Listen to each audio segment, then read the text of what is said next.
আল্লাহ মালাকুল মাউত কে বলবেন, মালাকুল মাউত কি অবস্থা? বলবে সব শেষ।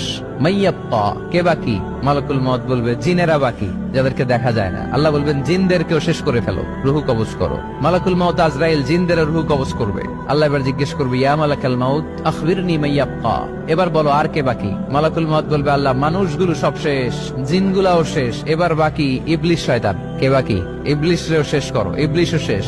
আল্লাহ আবার জিজ্ঞেস করবেন, ইয়া মালাকাল মাউতি মাইয়াব্বা, আর কে বেঁচে আছে বলো?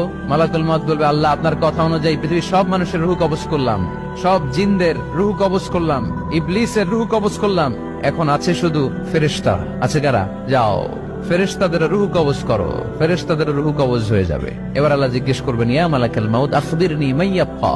মালাকুল মাউত বলবে, আল্লাহ আপনার কথা মতো ধরে ধরে সব শেষ, ফেরেশতাও শেষ, 4 জন ছাড়া। কয়জন ছাড়া? জোরে বলেন, কয়জন ছাড়া? ইসরাফিল, জিব্রাইল, মিকাইল,